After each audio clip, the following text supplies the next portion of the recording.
Hello, my name is Melanie and welcome to my channel, Our Tropical Soil, where you can learn about growing food in the tropics. It's February right now in South Florida, and in this video I'm going to show you what I'm harvesting at this time of year. So let's go get some food. Normally I go for this plastic bowl, but since this is YouTube, we're going to get the pretty basket instead. I have some radishes planted in here. There's plenty more coming up. There's a lot of young ones too that I seeded a little bit later to have a continuous harvest.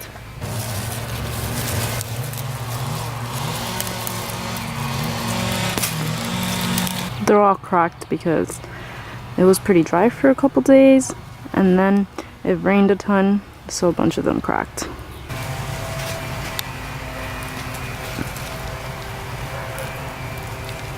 Right here I have some dragon tongue green beans. They look like this. Some are like with a lot of purple streaks and some are more green. So I'm gonna pick some of these.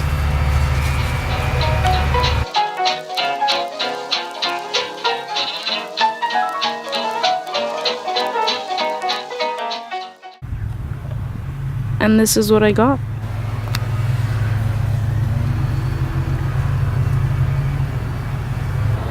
I also have a few tindora ripening. These are young and these are mature. So I'm going to pick some to show you how many I get.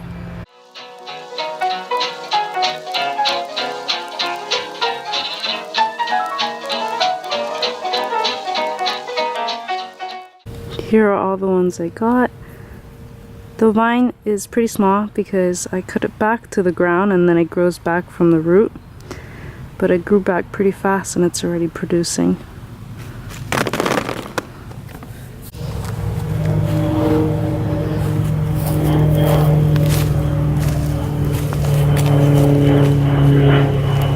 This is ajica chucha and the pepper plant is loaded. It's the winter right now and it's still producing like crazy. When it was a bit colder in the 50s, like every day, it wasn't ripening that many fruit, but now that it's gotten a bit warmer, it's ripening a ton of fruit. So I'm gonna go and harvest some from this plant and show you how much I get.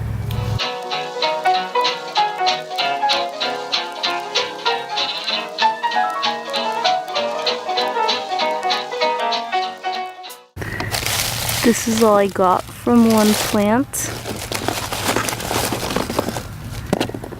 And we harvest these regularly, like at least every week.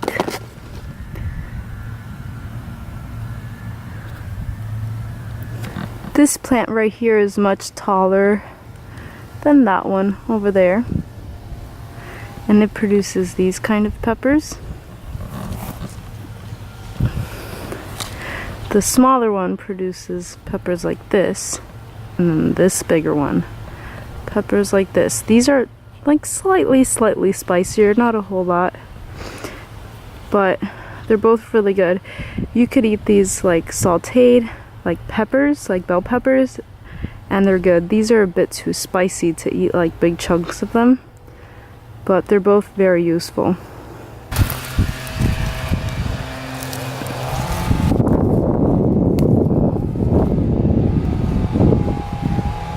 Here's the ones I got right now that are a little bit spicier. And I'm gonna go harvest more of these because I have many different plants of these and show you how much I get at the end.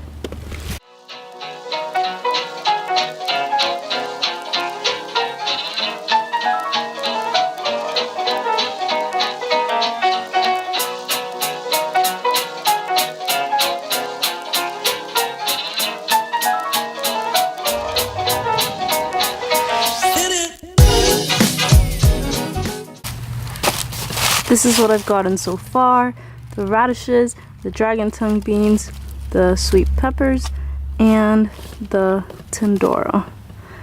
That looks like a little watermelon. It's more like a cucumber actually. So I'm gonna put this in the plastic bowl that I didn't choose earlier, and I'm gonna go get some greens.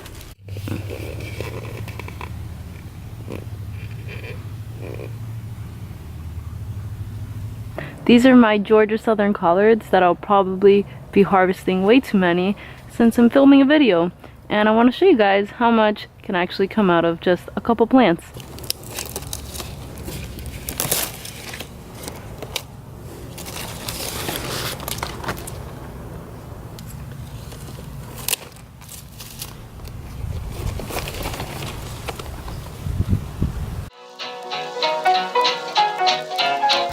So, these are all the leaves I got.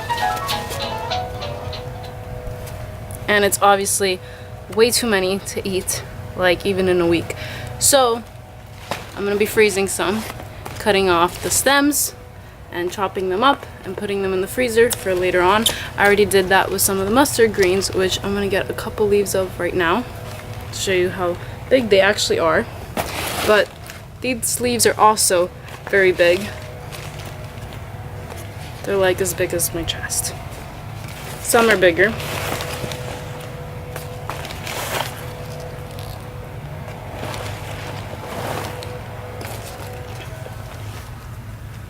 So if you want to impress someone with big leaves, then you should consider planting some Georgia Southern collards.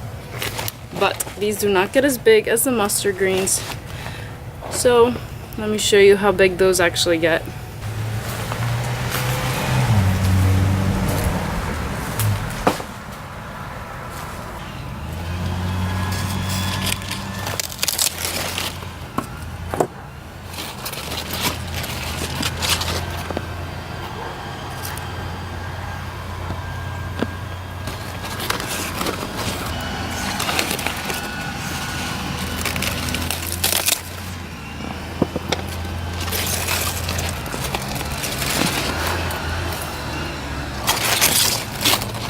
These are all the mustard greens I got. And the collards.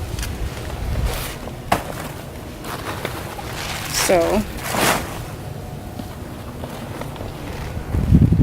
it's a lot of greens, and that's probably just like 4 feet by maybe 8 feet or something. And I got a ton of greens, and I've made harvests this big before. So this is the Florida broadleaf mustard and the Georgia Southern collard, and they're obviously worth planting because they grow so much and produce so much. So here's like a mustard green leaf that's a little bit younger, which is when you would ideally pick them. And they're pretty much as big as I am. And then there's some bigger ones.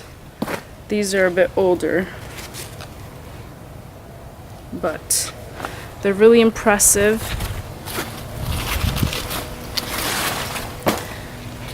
They're really impressive to grow because you can wrap your food in them and make a nice big burrito and show everyone some giant leaves, way bigger than their chest.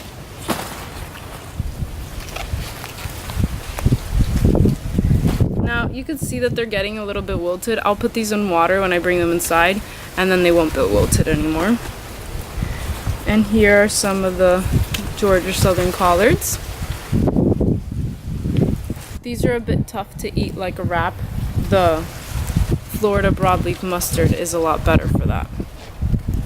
So we cut these up real thin and then we saute them.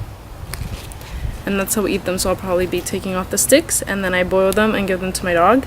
And I slice these really thin, like if they were spaghetti or something, and then I'll probably freeze a good amount because there is way too many in here. And those plants will probably grow more. They're getting taller until they flower, and then I'll let a couple go to seed to save some of the seeds, and then the rest I'll take out and finish using and freezing.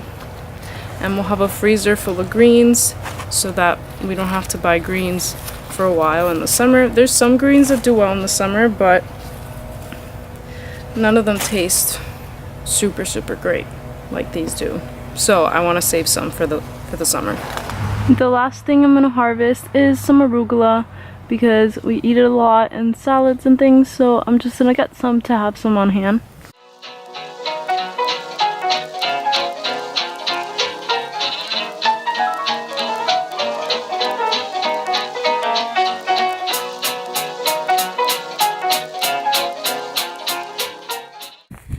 last thing I'm gonna get is some mulberries.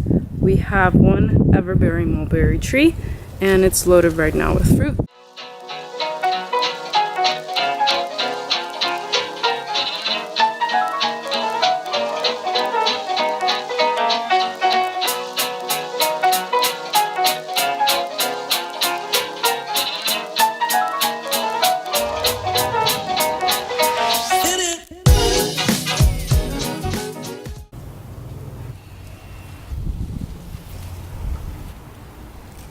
Right here is all the mulberries I got, and we got our first loquat.